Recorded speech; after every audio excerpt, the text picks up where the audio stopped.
السلام عليكم ورحمة الله وبركاته. داوديال كسو دوادا برنامج جارة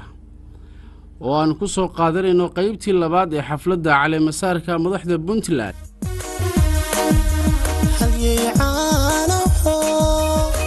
التردبو عبد ولي سودو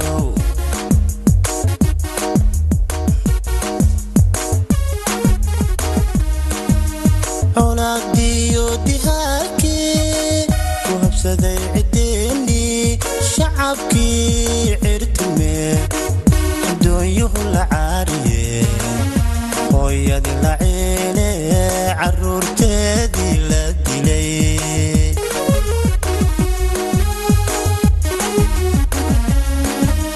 أولادي ودهاكي وهبسدي عديني شعبكي عرتمي دويه العارية خويا دي العيلة عرور تادي لدلي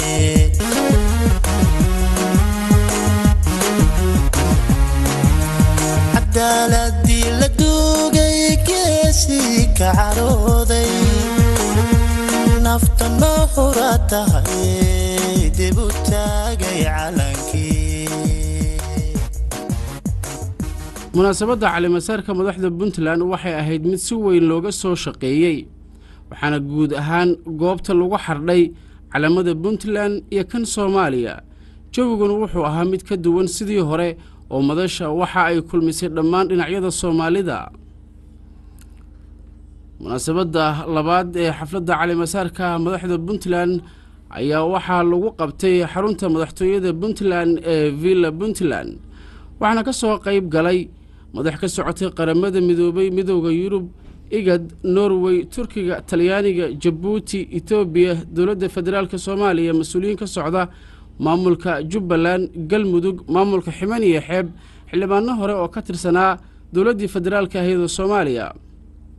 xubno kamid ahaa xukuumadii badbaado qaran siyaasiyiin magac kula Soomaaliya haween aqoon-yahano qurba joog iyo madaxweynayaasha hore ee Puntland soo maray.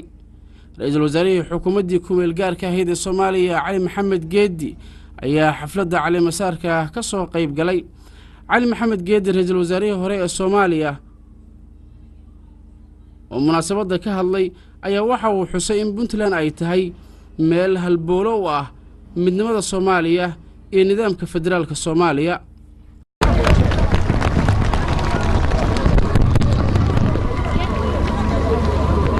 بسم الله الرحمن الرحيم. مدحوينها دولة بونتلاند الصوماليات دكتور عبد الولي محمد علي قاس يا مروديسة مدحوينها كوحجانكا دولة بونتلاند مدن عبد الحكيم يا مروديسة مدحدة دولة فدرالك الصوماليات هير وزير هي حلبانة وككوبا مدحويني هوري حلك كوريدي مدن الدكتور عبد الرحمن فرولي هي مروديسة قدوميها بارلمانكا بونتلاند مدن سعيد حسن شريف مدحنا دولة goboleedyada الصوماليات oo ka mid yahay madaxweynaha dowladda Jubbaland mudane Axmed Madoobe madaxweynaha dowlad goboleedka Galmudug General Cabdi Qaybdiid mudane Cabdullaahi Baarleh madaxweynaha dowlad goboleedka Xubniya Xeeb wafdiga ka socda dowladda Itoobiya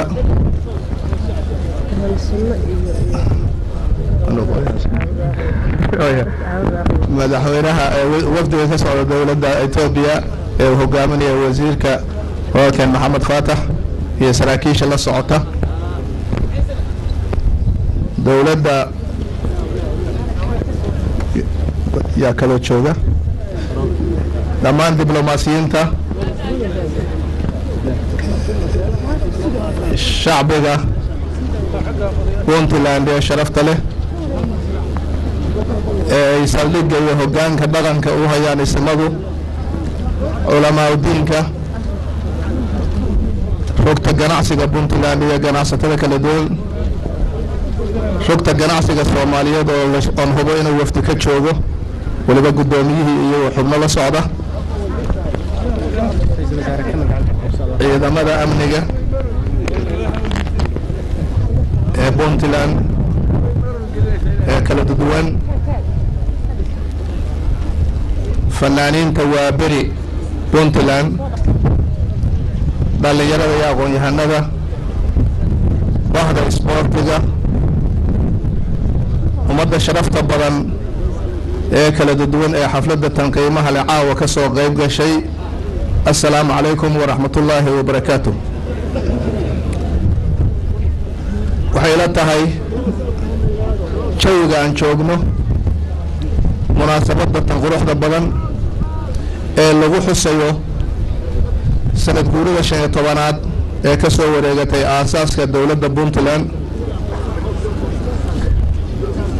soo dhaweynta iyo caleemasaarka dowladda cusub ee u dhalatay Puntland ee uu hogaaminayo Dr. Cabdiweli Cali Gaas sagootinta dowladdii xilka wareejisay ee uu hogaaminayo Dr. Cabdiraxmaan Faroole munaasabadaha taariikhiga ah ee quruxda badan ee kala duwan aad iyo aad ayaan u soo dhaweynayaa mahaddaas Ilaahay baa iska leh iyo shacbi weynaha Puntland iyo madax dhaqameedyada soo hogaamiyay aasaasay dowladda Puntland muddo 15 sano laga joogo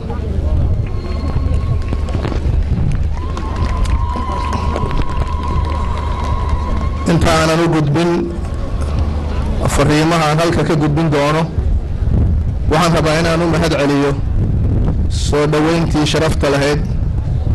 ee dowladda laamaheeda kala duwan iyo shacbiga Puntland ay shalay noo fidiyeen aniga iyo mas'uuliyiinta kala duwaneed ee wada socon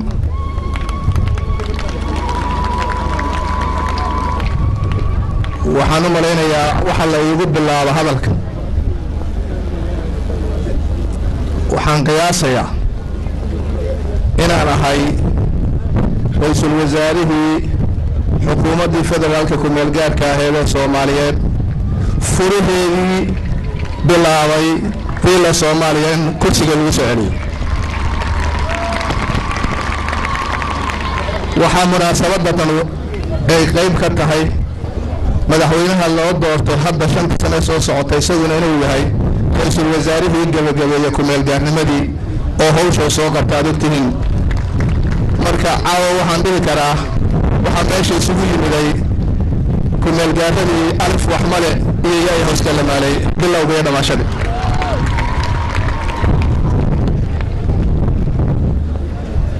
marna waa inaan ka tago inay goobta fadhiyaan geesiyaashii ila hogaamiyay xukuumaddii aan 3 sano madaxda ka ahaa oo wasiiradii iyo ku-xigeenadii iyo xildhibaanadii soo bilaabay halgankaas oo ay ku badan yihiin caawa goobta iyagoo weliba xukuumadihii iga dambeeyay oo tii Dr. Cabdiweli wasiirka ka ahaa taariikhda ayay ku xusan yihiin sharaf weyn bayna ii tahay caawa inaan halkan ka xusaa mudane xasan abshir baa jooga la sheegay oo saragnay iyo wasiiro fara badan oo aanan tiri karin inta kadib mudanayaal iyo marweyn Soomaaliya iftiinka u bilowday caawa waxaan moodaa inaan joogno Soomaali oo dhan on kala maqnayn jawiga sidaas uu ogyahay waxaan Ilaahay ka rajaynayaa inaan sidaa ku warno fariinta la rabo in halka laga qaataco Soomaaliya waa ka daasha dhib Soomaaliya nabad bay tahay Soomaaliya nolol bay u baahan tahay Soomaaliya midnimo u baahan tahay gorgorta nabadda intaas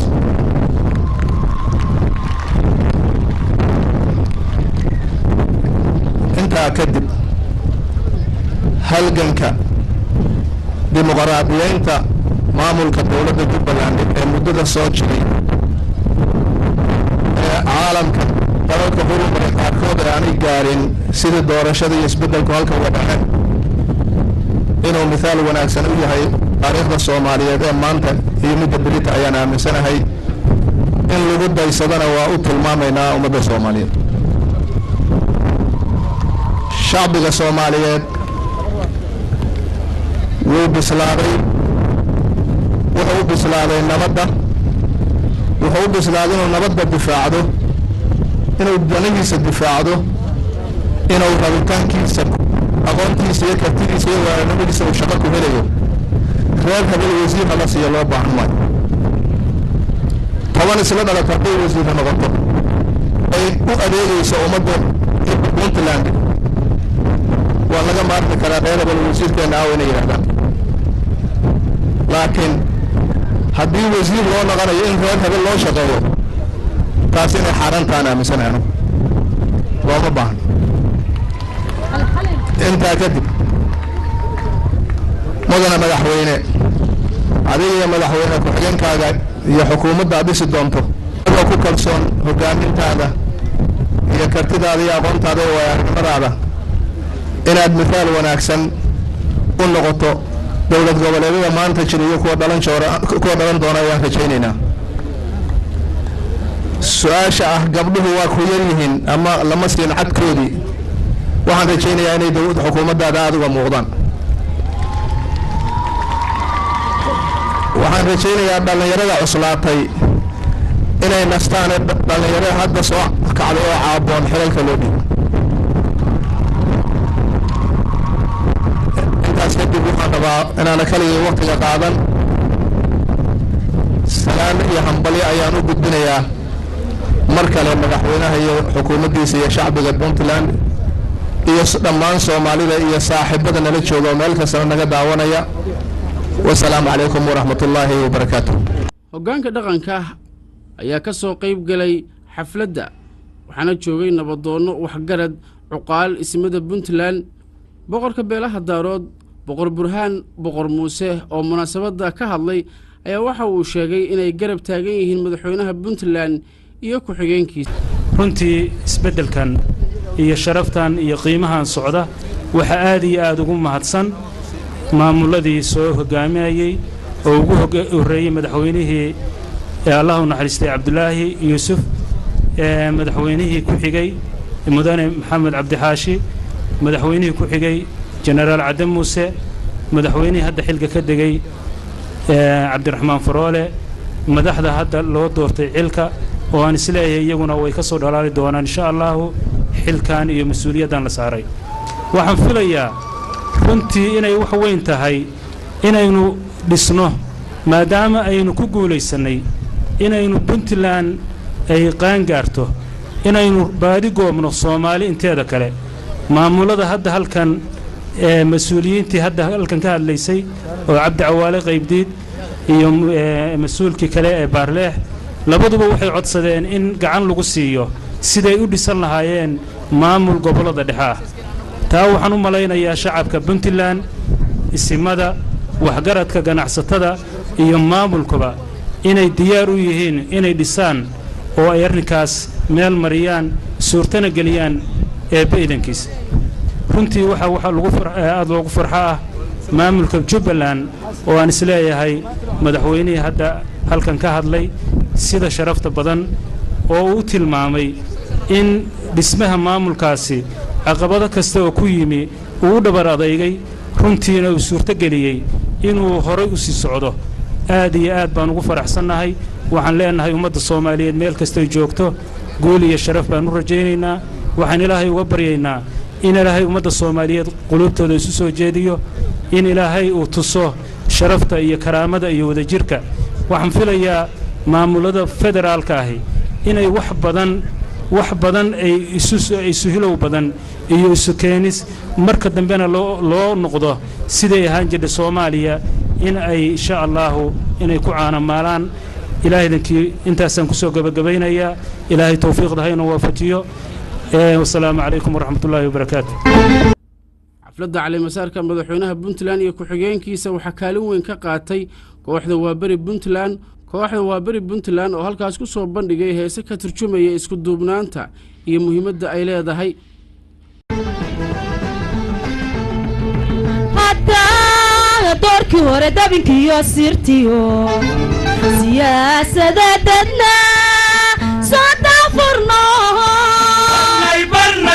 barnay dunida kale dalinaanu nahay dowladiyo qorshane Soomaalina isu soo duroo dalaynay qaran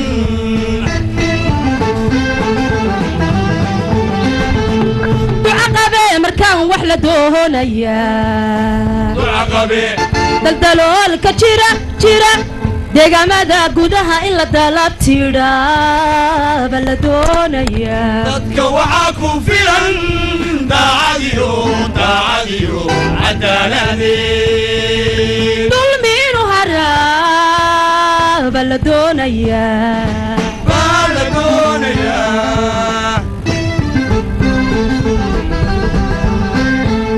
ducaqabe markaan wax la doonayaa ducaqabe daldaloolka jira deegaamada gudaha in la dalab tiiraaba la doonayaa dadka waxaa ku filan daacadiyo cadaaladee dulmi inuu haraaba la doonayaa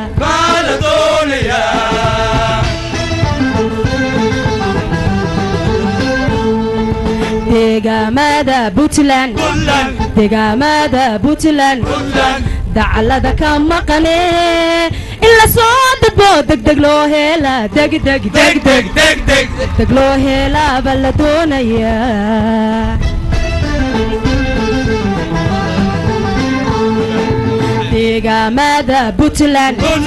deegaamada Puntland dacalada ka maqane in la soo dadbo degdeg loo hela degdeg loo helaaba la doonayaa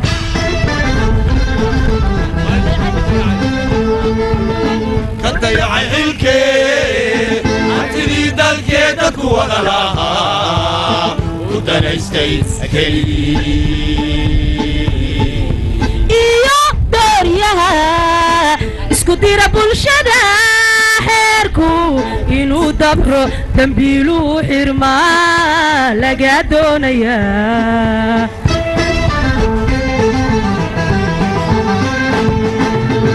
ka dayacay xilkee antidii dalkee dadku wada lahaa u danaystay keligii iyo dooryaha isku dira bulshada xeerku inuu dabro dambiiluhu xirmaa laga doonayaa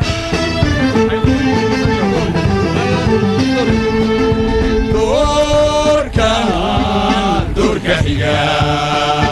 dalka horumariya dadka oo asxaab isku doortay baa laga doonayaa ducaqabe sidaasaa la doonayaa ducaqabe sidaasaa la doonayaa ducaqabe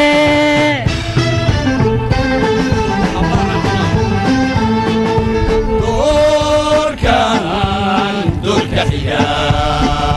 dalka horumariya dadka oo asxaab isku doortay baa laga doonayaa ducaqabe sidaasaa la doonayaa ducaqabe sidaasaa la doonayaa ducaqabe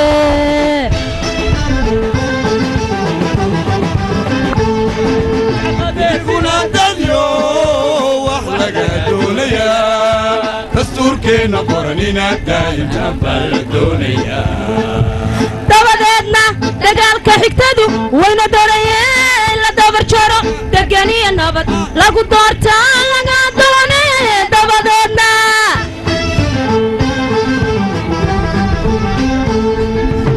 idinkuna dadyo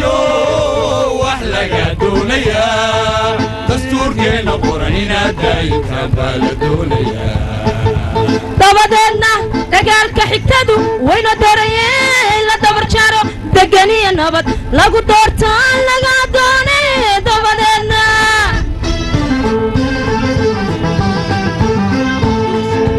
بوليس جعل باقردنا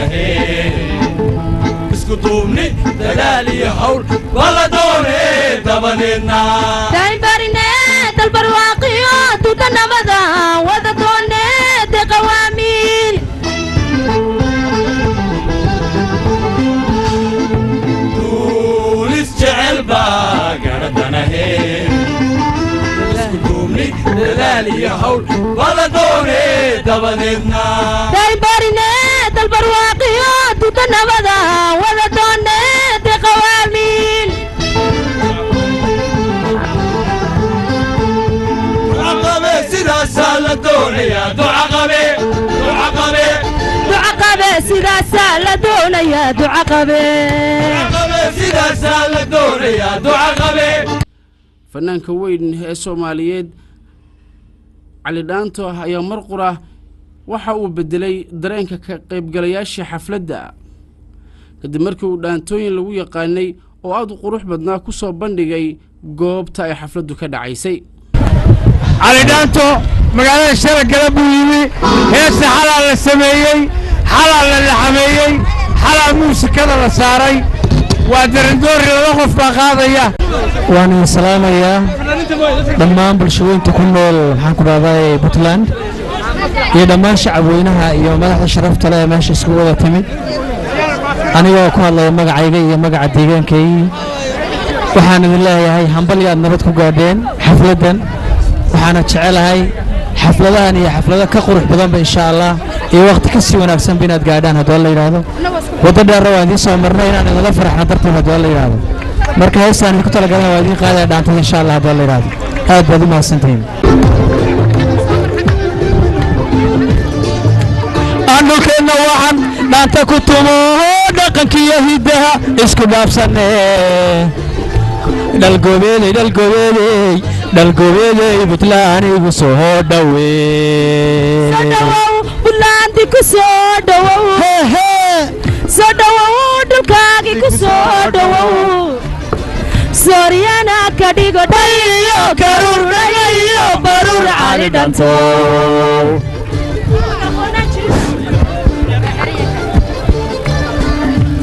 anulkeena waxaan dhaanta ku tumo dhaqankiyo hidaha isku dhaafsanee dalgobeeley Puntland igu soo dhaweey soo dhawow Puntland ku soo dhawow soo dhawow dhulkaaga ku soo dhawow Sooriyana ka dhigo dhayo karur Cali Dhaanto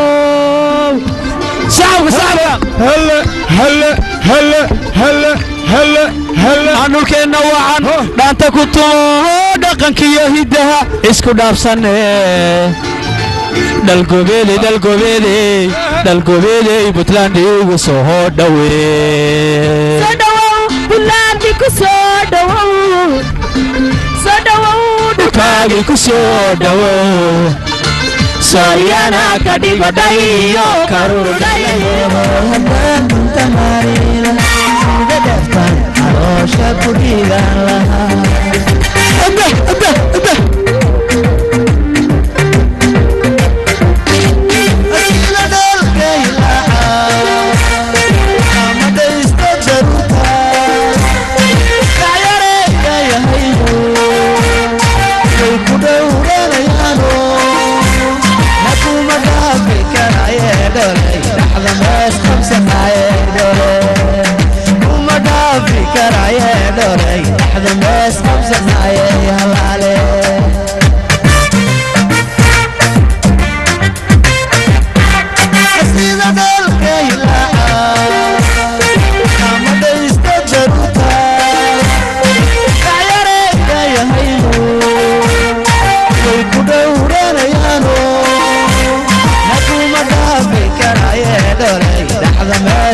كرايه دوري لحظة ما استمسك معي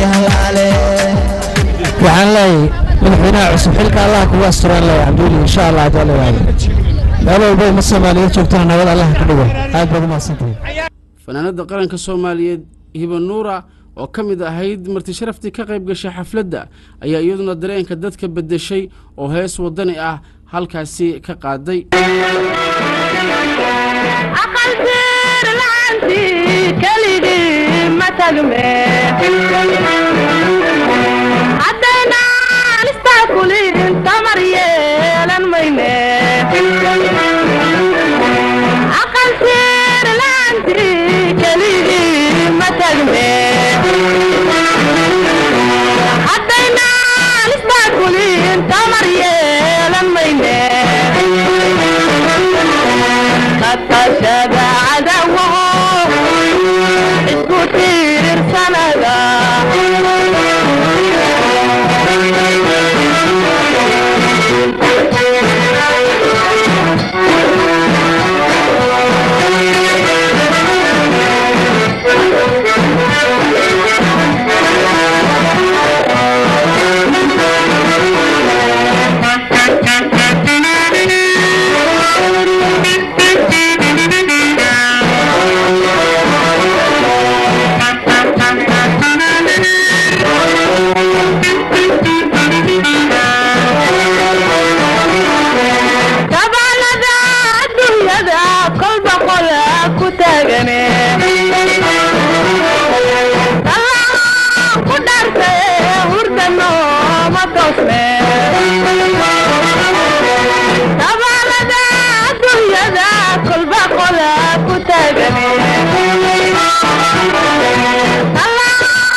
madaxda maamulada Jubbaland Galmudug iyo Ximan iyo Xeeb oo ka qayb galay munaasabadda caleemasaarka oo ka dhacaysay Villa Puntland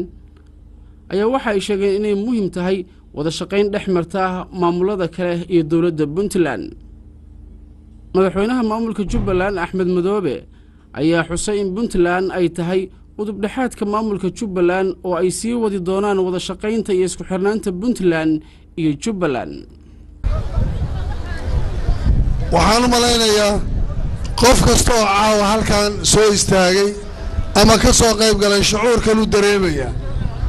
waxa uu dareemayana waxay noqonaysaa isagoo xusuusanaya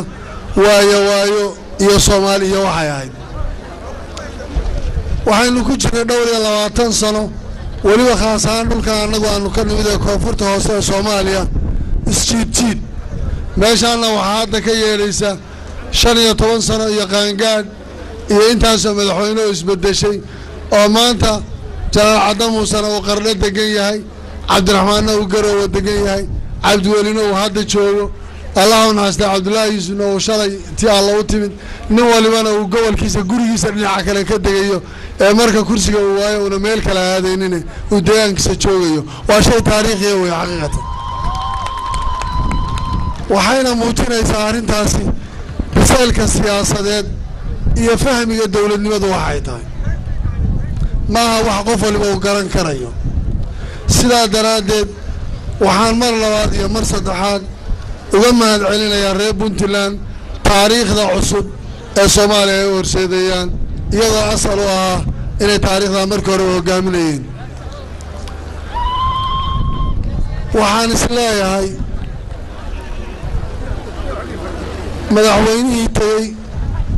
Dr. Cabdiraxmaan waxa uu soo qabtay iyo taariikhdiisii ka hadal uma baahna madaxweynaha cusubna waxa uu yaalay waa wax u baahan in loona duceeyo ilaahayna uu sabab uga dhigo inta nin ka fiicanna inuu sii dhammaystiro Soomaaliyana inuu ku yeesho rasiid dib Soomaalida loogu xaalo waxaad moodaa systemka federaalka ee Soomaaliya nin kasta oo Soomaaliya uu jeclaan lahaa maanta Soomaali oo hal dawlad oo dhexe leh oo centralism oo xoog leh oo qaabkaas laakiin dagaalkii sukeeyay wax badan buu sababay inay dib u jiitamaan taa macnaheedu waxa weeye war qoys waliba ama tuulo waliba ama deegaan waliba intuu unuga iska soo dhiso marka dambe wax Soomaali isla nimaado hal la gaaro marka laga hadlayo systemka federaalka waxaan isleeyahay danba la mooday oo danta la mooday waxay ahayd in loo baahan yahay inay dadku isu yimaadaan la gaari karayo meel lagu wada hadlo la gaari karayo meel lagu heshiiyo la gaari karayo in gobollo waliba ama intii isqaadan kartaaba iyagoo wax soo samaystay intay yimaadaan marka dambe meel dhaxal la isugu yimaado waxaan leeyahay madaxweyne Cabdiweli Allah kuu fududeeyo xilkaaga Allah kuu fududeeyo midka aad u qaaday Puntland Allah kuu fududeeyo midka Soomaali weyn ay ka sugayso iyo deegaanada kale ama kuwa dariskeeda la ama kuwa kale hareeraha kale jira idinka fog ama reer Jubbaland oo aad idinku gardaadinayseen baa noqotay waxaan isleeyahay in idan ku ekaan doonin Puntland kaliya aad qaadi doonto walaalkii ka horeeyay Cabdiraxmaan ee ahayd isaguna inuu ku doodi jiray dastuurka inuu ilaalin jiray federaalka inuu isku dayi jiray dhamaystirka mataqaanaa maamul goboleedyada soo ku dhamaystirmi lahaayeen mar labaad iyo mar saddexaad baada saxaafadda iyo kooxaha musiga ururada haweenka iyo culimadiinka iyo dadkaan hore u salaamin kulligii waan idin salaamayaa si farxad weyn bay noo tahay waxaan rajaynaynaa mid tan oo kale inaad mar kale annagana nagala soo qayb geli doontaan idinkuna soo dhaweyn doono aad baad mahadsantahay wabillahi tawfiiq wassalaamu calaykum waraxmatullahi wabarakatuh munaasabadda caleemasaarka waxaa ka hadlay madaxweynaha maamulka Galmudug Janaal Cabdi Xasan Cawaale Qaybdiid waxaana ugu baaqay madaxweynaha Puntland taabagelinta nidaamka federaalka Soomaaliya iyo inay Puntland ka caawiso maamulada kale arrimaha ammaanka iyo iskaashiga Qaybdiid ayaa sheegay Galmudug inay wada shaqayn buuxda ay yeelan doonaan xukuumadda Puntland ee cusub mudanayaal marooyin walaalayaal dhammaantiin waxaan idin leenahay assalaamu calaykum waraxmatullaahi wabarakaatuh salaan kadib annagu waxaan u nimid inaan farxaddan munaasabadan saddex geesoodka saddexda munaasabadood kulmisay oo ah soo dhaweynta iyo caleemasaarka madaxweynaha xilka la wareegay Dr. Cabdiweli iyo madaxweyne ku-xigeenkiisa iyo madaxda baarlamaanka oo dhan soo dhawayntooda sagootinta walaalkeen Cabdiraxmaan iyo xukuumaddii uu hogaaminayay oo xilka wareejiyey sagootintooda oo aan caaway sharaftaan iyo quruxdaan la'aantood aysan suurto gasheen 15 guurada ka soo wareegtay markii dhidabada loo aasaasay maamulka 15 jirsaday ee qaangaaray ee Puntland ka soo qaybgalayaasha dhammaantood inta caaway Soomaaliya rag nin iga horeeyay baa sheegay waxaan oran karaynaa caawa Soomaaliya halkan waa ku dhantahay waxa weeye nasiibkaasna waxaa helay waxaa yeeshay reer Puntland inay munaasabad noocan oo kala Soomaaliya isugu keenaan waa u hambalyeynaya waxaan leenahay hambalyo leenahay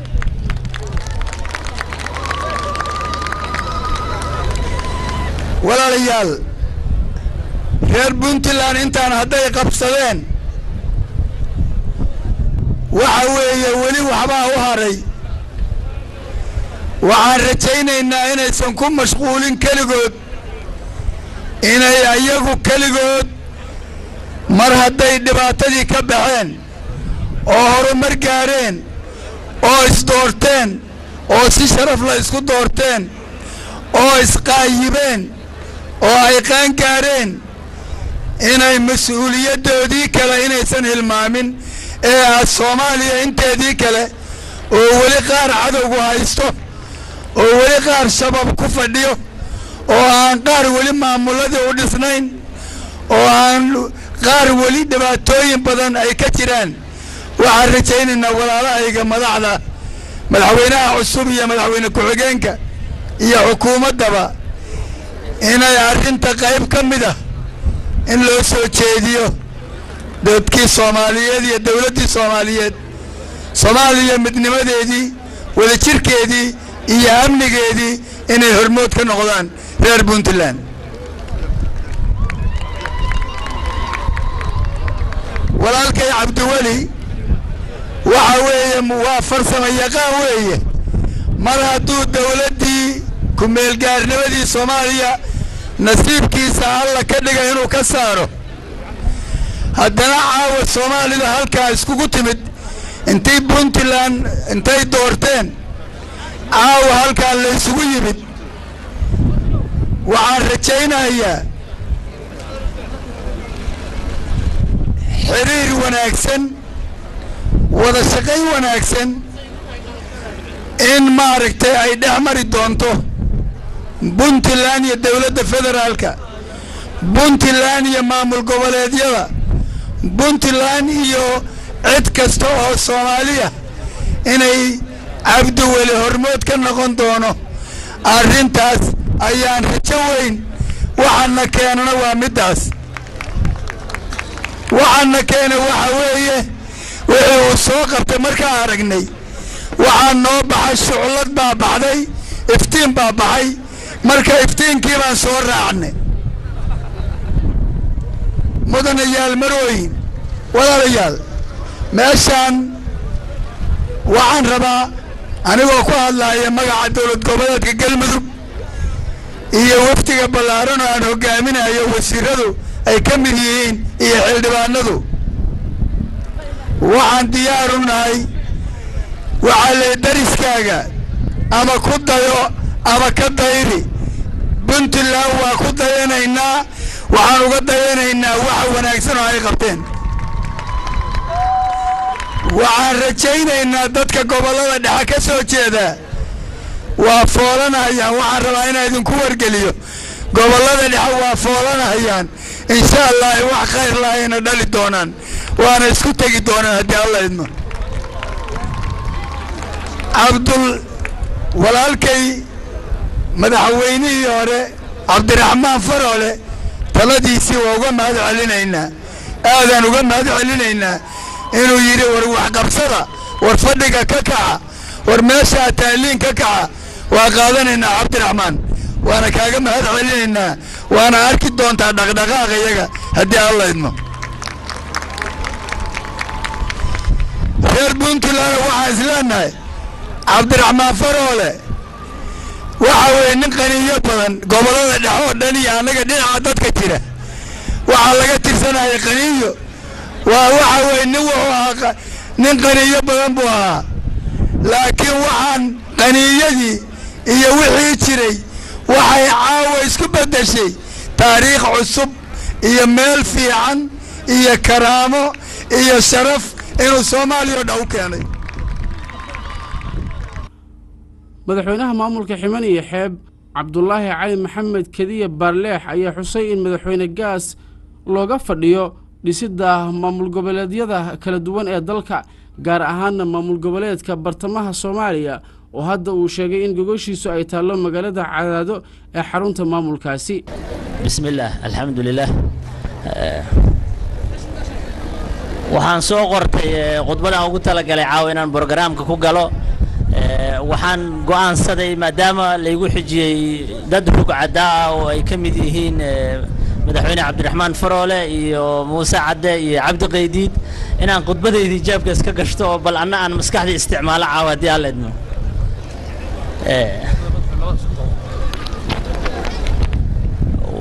waxaan rabaa inaan ka mahad celino xafladan quruxda badan iyo martiqaadkii aan ka helnay maamulka Puntland sidii sharafta lahayd ay noogu soo dhaweeyeen markii aan soo galnay Puntland iyo shaqadii quruxda badneed ay u qabteen ummadda Soomaaliyeed ee isugu timid Puntland waxaan rabaa inaan aad ugu mahad celiyo madaxweyne Cabdiweli Gaas iyo ku-xigeenkiisa madaxweynihii hore Cabdiraxmaan Faroole iyo ku-xigeenkiisa iyo golihiisii wasiiradii hore xildhibaanadii baarlamaankii hore iyo kuwa cusubba intaas kadib waxaan rabaa inaan u gudbo Soomaaliya waxa u bilowday iftiin cusub iftiinkaas waxaad ka dareemi kartaan qof walba oo hadla farxada ka muuqata farxadaas marka waxay tahay inaan uga faa'iideysano waqtiyada ay leedahay markii aad fiiriso taariikhda dib u raacdo Soomaaliya waxay soo martay taariikhyo badan taariikhda Ximan iyo Xeeb iyo Puntland waa taariikh soo jireen ah dadka qaar u yaqaan kulli farsamooyin kale inay heshiis ku ahaan jireen Puntland iyo Ximan iyo Xeeb laakiin waa maamul soo jiray intii ay dawladii kacaankii siyaad bari ay jirtay ka hor waxaana soo dhaxmaray xiriir badan oo shaqo muddaan wada shaqaynaynay mar dhexe oo hadda maamulka Puntland la bilaabay oo uu socday waxaan aad u soo fiirinaynay madaxweyne Faroole oo aan lahayn war madaxweyne Faroole waxa ku dhacay xiriirkii horeba sidii hore uma wade markii aan dib u baarnay waxa noo soo baxay inuu mashquul ku yahay farsamo dagaal oo badan oo ku jiro iyo meelo badan oo shaqo ka wado waxaan raadinay inaan mar walba xiriirkeennii walaaltinimo ee nagala dhaxeeyay Puntland aan meeshiisii ka sii wadno waxa Ilaahay mahadiisa in new generation oo dhinaceena ka bilowday dhinacii kalena caawa u taaganahay farxadii waxaan ka sugaynaa inaan shaqadii iyo xiriirkii naga dhaxeeyay labada maamul aan dib u bilowno aan kamera dhalanay hadii aan la idmo marmara waxa la isweydiiyaa dadku markay yiraahdaan war Jubbaland baa la dhisay waxa la yiraahdaa Faroole aasaasi Jubbaland oo dhisay annaga markii la yiraahdo waa isweydiinaa waxaan idhahnaa war annaga ba uga dhaweyne xiriirna waa naga dhaxin jiray maxaa dhacay ninkaan uu noo agmari hadda madaxweyne Gaas waxa uu yaala farsamo cusub hadii Cabdiraxmaan uu dhisay Jubbaland Ximan iyo Xeeb waxa uu taala gogol ay u dhigtay gobolada dhexe waxa looga fadhiyaa inuu madaxweyne Cabdiweli Gaas uu asagana la yimaado farsamadiisii uu ku dhisi lahaa gobolada dhexe hadii ay taasi dhicin waxaan leenahay Jubba waxa loogu tilmaamay farsamo ku jirta marka waa sugaynaa insha Allah in shaqadaas noo qabsoonto hadii aan la idmo gobolada dhexe waa meel muhiim u ah Soomaaliya sida Puntland iyo Jubbaland iyo meelaha kale ay muhiim ugu tahay Soomaaliya qof walba waxa la rabaa sidii inuu gurigiisa ka bilaabo asaaska Puntland gurigeeda ka bilowday ilaahay waa ku guuleeyey xibin iyo xeeb gurigeeda ka bilowday ilaahay waa ku guuleeyey amniga iyo shaqada aad haysato markii adiga ay kugu filnaato inta aad haysato kugu filnaataa loo gudbin karaa dadka kale oo walaalaha ah waxaan isku dayaynaa haddii alla ka raali noqdo guryaha dhisanna inaan dhismahooda adkayno iyo maamulada dhisan maamulada aan dhisan dadka aan weli maamulo dhisan ama aan helin farsamo inay wax ku dhistaanna kuwa dhisan ay kaalmo ka sugaan kuwana waa kuwa stable oo taagan kuwana waa kuwa weli u baahan in la kaalmeeyo gobolada dhexe waa meelaha hadda ay u baahan yihiin in la kaalmeeyo maamulada ka jira laakiin maamul laba gobol iyo ka badan ma aha waxaan ballan qaadnay inaan maamul taagan ka dhisno gobolada dhexe waxaan rabnaa maamulkaas in ilaahay nagu guuleeyo wixii kaalmaana loo helo weliba waxaa la soo fiirinaya si fiican loo soo fiirinaya dhinaca Puntland haddii aan intaas uga baxo maamul dhisidii iyo nidaam samayntii ummadda Soomaaliyeed waxay u tahay farxad in marka hore ay isku tashadaan marka labaad ay ku tashadaan meel walba ay isleeyihiin waxbaad ka heli kartaan waxaan jeclaan lahaa meesha 22 madaxweyne 23 madaxweyne laga isticmaalayo in gobortoorayaal gobollo la isticmaalo madaxweyne centralna la helo nidaam noocaas waxa mar walba dan u yahay ummadda Soomaaliyeed meel walba ay joogto waxaana muqaddas ah inaan ka wada shaqeyno midnimada Soomaaliyeed jiritaankooda iyo waxqabsigooda xibin iyo xeeb waxay mar walba u taagnay taariikhiyan inay wax ka qabato jiritaanka ummadda Soomaaliyeed iyo sidii wax loo wada qabsan lahaa taas waxaan ballan qaadaynaa inaan sii wadi doono wixiina la dheer yahay aan uga dayano ummadda horumarka samaysay wixii aan dheernahayna aan u diyaar garoono inaan u gudbino ilaaha mahad leh caawa farxadan waxaan rabnaa inay ku ekaan caawa ay meel dheer gaarto meel walba oo ay Soomaali joogtana sidaan oo kale aan ugu kulanno haddii alla ka raali noqdo waa mahadsantihiin insha Allah waxaan noo balana farxado badan iyo meelo badan oo isku aragno oo ummadda Soomaaliyeed ay isku socoto meel walba ay joogto waa mahadsantihiin waxaan rabaa inaan soo dhaweyno oo mar labaad u istaagno sacab siino madaxweynihii hore Dr. Cabdiraxmaan Sheekh Maxamed Maxmuud iyo marwadiisa Abhaadi Allah sacdiyo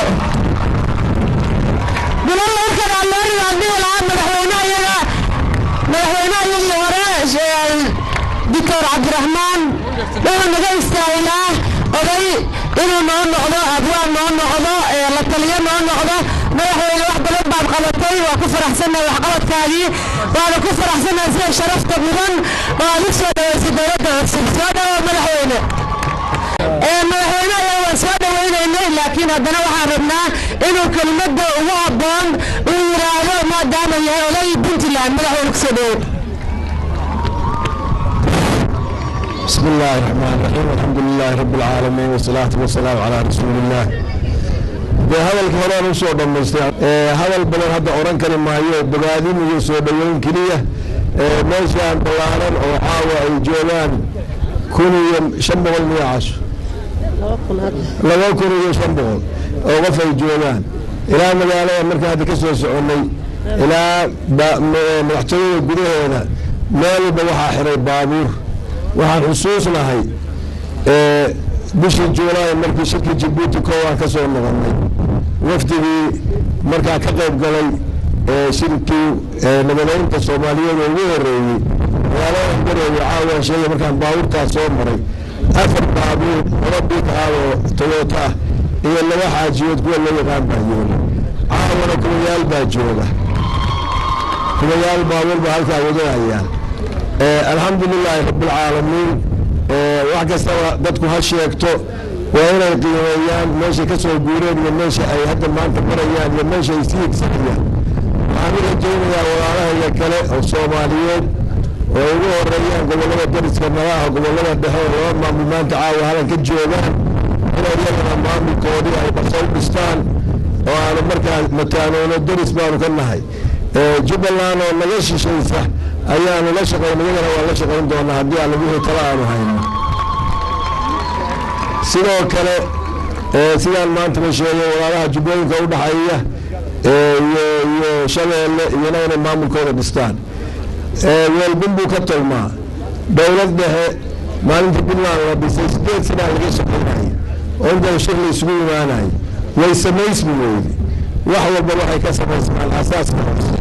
mujtamaca intaan kala loo dacaawo halkan fadhiya wuxuu ka kooban yahay qoysas iyo unugyo hoose hadaa qoysaskaas hooyiyo aabbaha ay jirin mujtamacaan tirada badan ma jiro ma jirayso haddii aan hoos laga soo dhisin degmooyinkii iyo gobolladii ayaan soo dhismin iyo maamuladii markaas statiska ama magaci kale loo yaqiinay oo dowladda waa dibnaayo haddii dowlad gobol ay noqonaysaa gobol dowlad laga dhigay marka gobollo badan baan nahay oo tiro badan oo isu tegay marka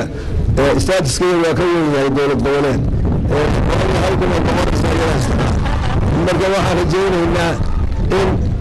goboladaas shaqeedaha bariga ka ah dowlad weyn oo taloo kale oo dhinaca isleegihiin mataana inay ka dhisanto waxaan kaloo rajaynayaa meelaha kale Soomaaliya aan rajaynayno in Soomaaliya dib u heshiiso oo soo noqoto sidii ay u noqon lahayd dowlad Soomaaliyeed oo dhammaystiran sidaan maanta sheegay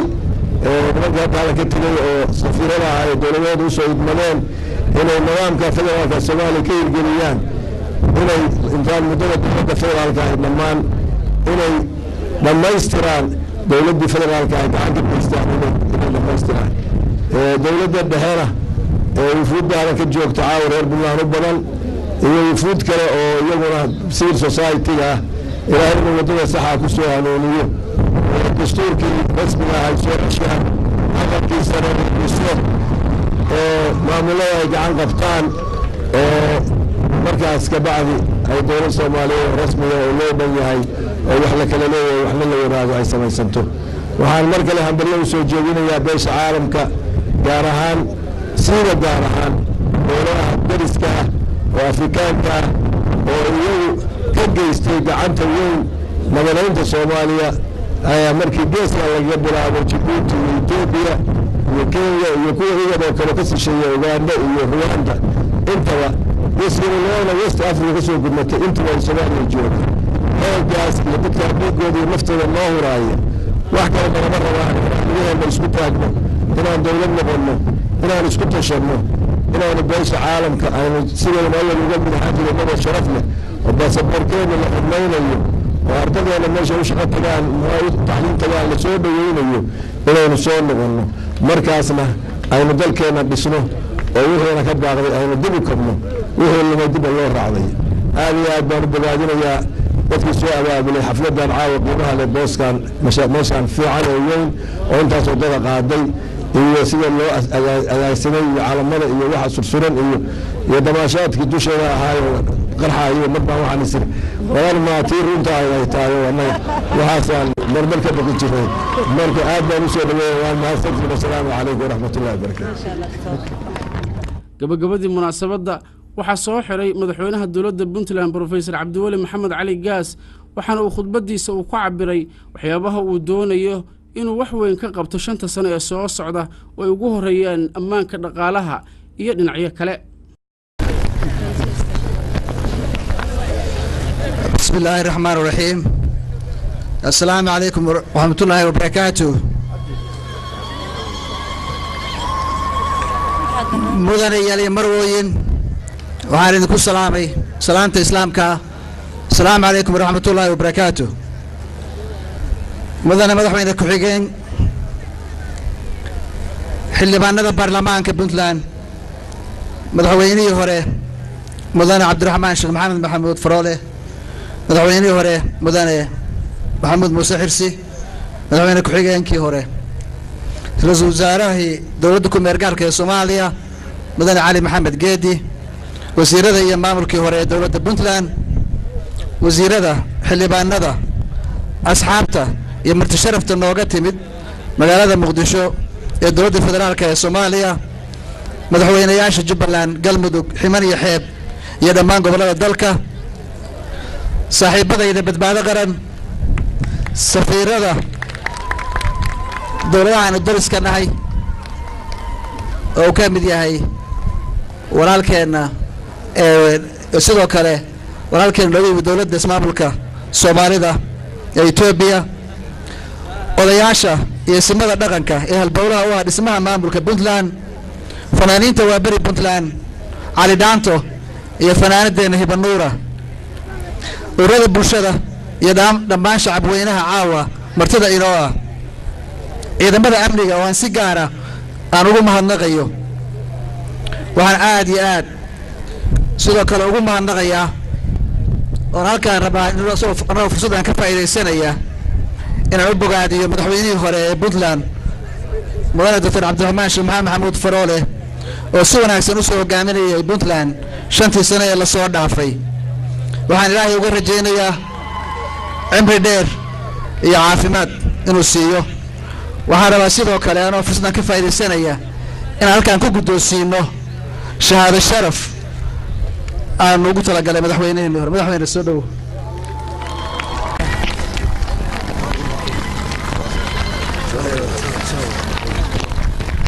waxa weeye leadership award weeye marka waxaan u bogaadinaynaa hogaamintiisa wanaagsanayd iyo waxqabadkiisa 5 sano la soo dhaafay anoo ku bogaadinaynaa ayaan u hibaynay hadiyadan aad oo maasanta madaxweyne congratulations inshallah idinkuna inshallah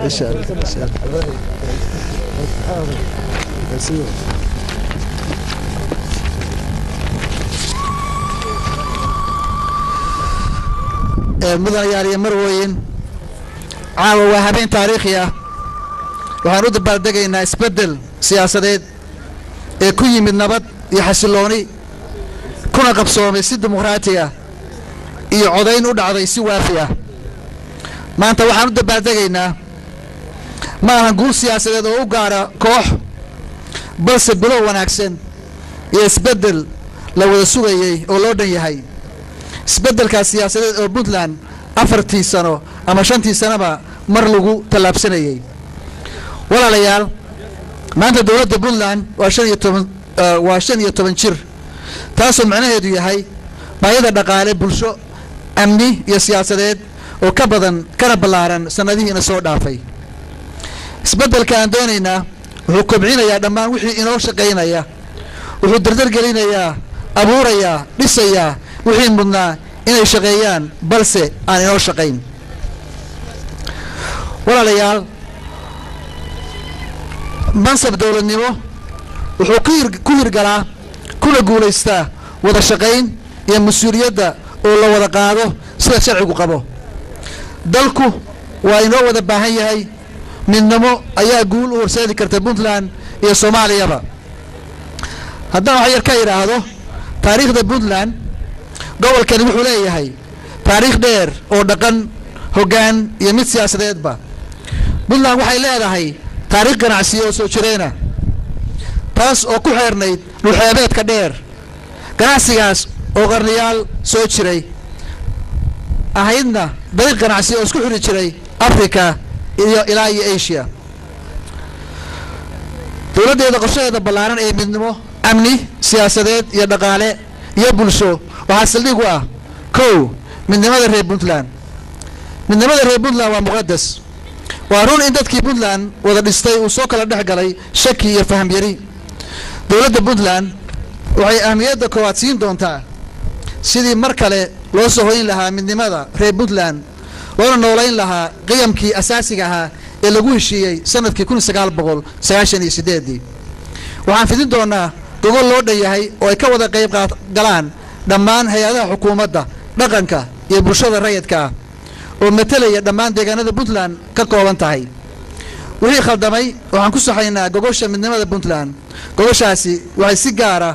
oo midnaan u siin doontaa gobolada Sool Sanaag iyo Cayn Puntland oo midaysan oo wada jirta waxay door wanaagsan ku lahaan doontaa midnimada iyo qarannimada dalkeena Soomaaliyeed amniga xukuumaddu waxay mas'uul ka tahay difaaca iyo dhowrista amniga shakhsiga hantidiisa iyo karaamadiisa sida ku xusan qodobka 17aad 18aad iyo 19aad ee dastuurka dawladda Puntland la dagaalanka argagixisada burcadbadeeda iyo dhammaan inta nabadda diidan waan wadaynaa waana xoojinaynaa ciidamada iyo shacabkuba ha ka foojignaadeen kuwa dhagarqabayaasha ah gaar ahaan wakhtiga lagu jiro isbeddelka. dowladda puntland waxay soo dhoweynaysaa oo magangeliyo iyo wadahadal diyaar ula tahay dhallinyaradii la khalday haddii ay ka baxaan dhibkaas hubka dhigaanna waan la hadlaynaa waana soo dhoweynaynaa. dhaqan celin iyo xirfadayn waa loo abuuraya haddii ilaha yidhaahdo. xagjirnimo burcadnimo iyo colaadii mustaqbal adduun iyo anfac aakhiro midna ma leh. haddaba si amni loo helo waa in ciidamada qalabka sida ee puntland ay helaan xuquuqdooda si joogtaa. waa in ciidamadu helaan tababaro kor u qaadaya xirfadooda aqoontooda iyo wadanimadooda. ciidamada puntland waxaa looga fadhiyaa difaaca amniga gudaha iyo xuduudaha. dowladda puntland waxay la imaan doontaa kana qadirintooda agabkooda iyo ilaalinta xuquuqdooda. cadaaladda midnimo waxaa lagu heli karaa sinaan ay shacabka iyo gobollada puntland u siman yihiin wadaagga iyo qaybsiga awoodda iyo dhaqaalaha gobolka. cadaalad darro ayaa nabad guurisa kalsamida shacabka ku qabaan maamulkooda. halka cadaaladdu abuurto ummad siman sharciga hortiisa. waxaan dib u eegaynaa dhismaha maxkamadaha, tayada xaakimiinta iyo dhammaan inta ku hawlan sidii loo heli lahaa maxkamado cadaalad fal ah.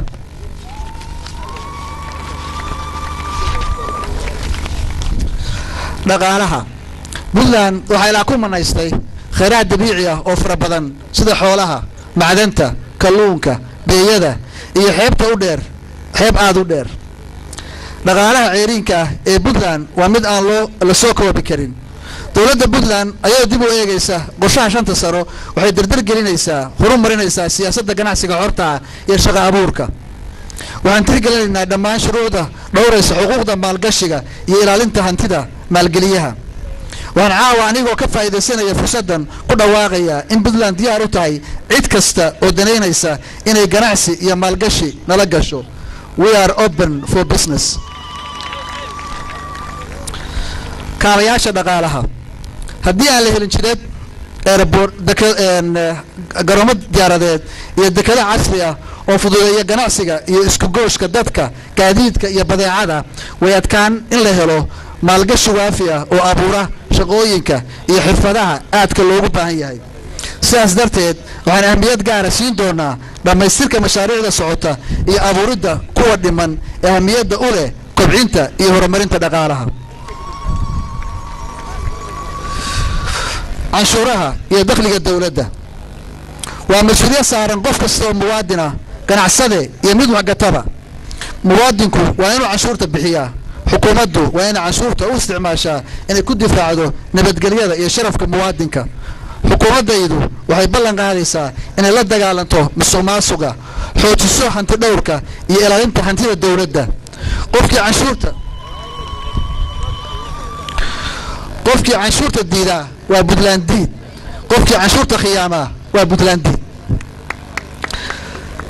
arrimaha bulshada, caafimaadka asaasiga iyo waxbarashada waa mas-uuliyad aan qaadayno. wakhtigii doorashada waxaan ballan qaaday kobcinta iyo kor u qaadidda waxbarashada hoose inaan u fidin doono dhammaan ubadka da'da yar ee reer puntland. waa 2 wasaaradood oo aan si gaara isha ugu hayn doono maadaama labaduba ay ka tarjumayaan reer nololeedka bulshada reer puntland. waxaan ogahay in labada ay ku jiraan bilow fiican bilow fiican oo u baahan in kor loo qaado si loo gaaro ballantii aan qaaday. federaalka mudanayaal iyo marwooyin haddii aan si sareexa uga hadalno arrimaha federalismka iyo xiriirka dowladda puntland waxaa loo dhisay dhowrista midnimada Soomaaliya. dhammaan xukuumadihii iga horeeyay waxay dadaal badan geliyeen la shaqaynta iyo dhismaha dowladda dhexe ee Soomaaliyeed. puntland waxay xaqiijinaysaa in federaalku yahay hab dowladeed Soomaaliya ay ku heshiisay oo aan ahayn wax qof ama koox ay ka yeelan karaan sida ay doonaan. waxaan diyaar u nahay inaan dowladda dhexe ka wada shaqayno dhammaystirka dastuurka, aftina loo qaado iyo dhismaha maamulada federaalka ee gobollada dalka. wada shaqayntaasi waxaa hagi doona dastuurka mana noqonayso mid ku dhisan dareen shakhsi. puntland waxay diyaar u tahay in ay ka shaqayso midnimada iyo horumarka ummadda Soomaaliyeed madaxda dawladda dhexe ee hogaaminaya madaxweyne xasan sheekh maxamuud waxaan ka rajaynaynaa wada shaqayn iyo inaan iska kaashano horumarinta dalka iyo midnimada ummadda Soomaaliyeed gabagabadii waxaan mahad gaar u celinayaa guddigii qabanqaabada caleemasaarka waxaan u mahad celinayaa dadkii sida mutadawacnimada ah uga shaqeeyay dadka Soomaaliyeed ee soo dhaweeyay isbedelkii iyo doorashada Puntland sidoo kale shacabka reer Puntland intii codkooda siisay intii noocadeynba aad iyo aad ayaan ugu mahadnaqayaa salaamantihiin assalaamu calaykum waraxmatullaahi wabarakaatu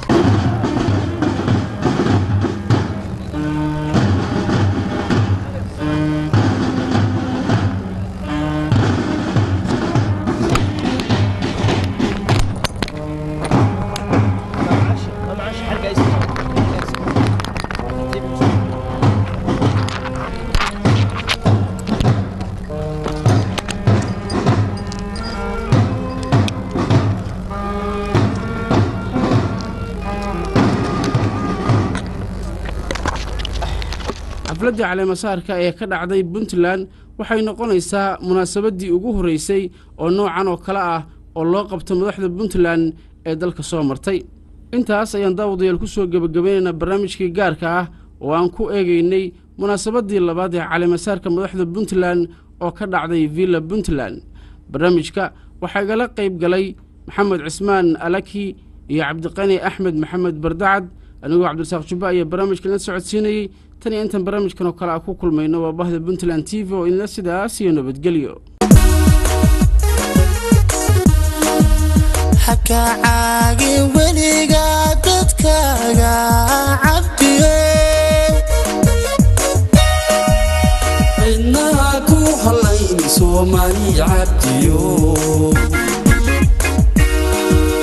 hakaagi weliga dadkaaga